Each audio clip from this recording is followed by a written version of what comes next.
Ukraine. Ukraine. Okay, Well, go ahead. well, I just wanted to follow up on Okay. my question yesterday about these journalists who were detained Yes. from Life TV. Yes. And now apparently there's been a British reporter who's been detained by the Kiev authorities, or at least people who are acting on their, who are apparently acting on their behalf. Do you have anything to say about that? Have you been in contact with the authorities there?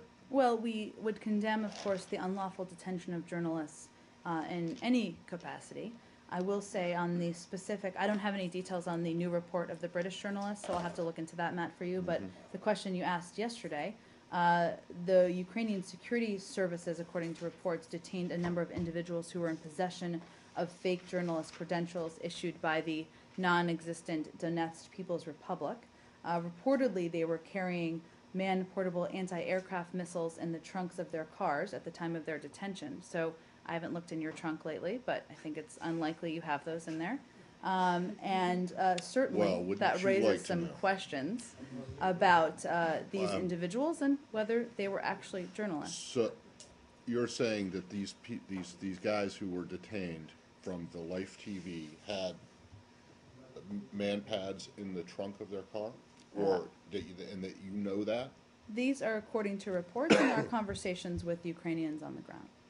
So whose conversations with The United Ukrainians on States, yes. So you have raised the issue of these guys with the Ukrainian authorities, and they have come back and told you that we arrested them or we detained them because they had weapons in the trunk of their car? Well, there are a range of reports that have been going on the ground as well, including, I believe, U.S. journalists who have been reporting on this on the ground about these individuals and what they were carrying with them, which certainly raises the question as to who they are.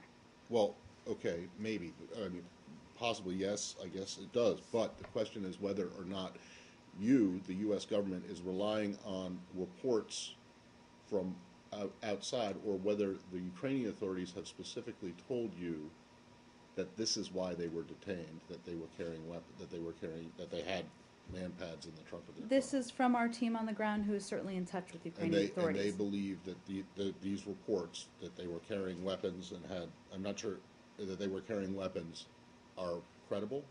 That is their understanding, So yes. you believe that these people who have been detained are not necessarily journalists? I think it certainly raises that question, yes. Does that, okay, is the United States asking for clarification on whether they are or not, or whether whether they are actually bona fide journalists, and if they are, you would call them for their Sure, immediate but our release? focus is more on continuing to press on the release of the international and Ukrainian journalists who have been detained by Russian separatists, and many for weeks, if not longer. Okay, and then just one more thing on this. You said that they were in possession of fake press journalist credentials from the so-called People's whatever, from where? What was it? The Donetsk People's Republic. Okay. Is that necessary? Non-existent Donetsk People's Republic. Well, self-proclaimed. But you guys do Crimea.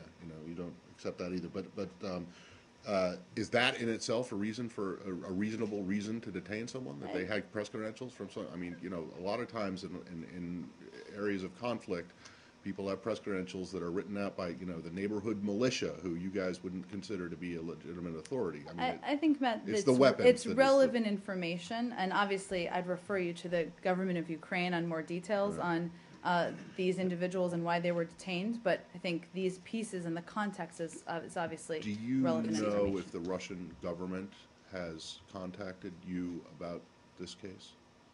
I'd have to check into that, not that I'm aware of, but I'm happy to check. Yeah, is it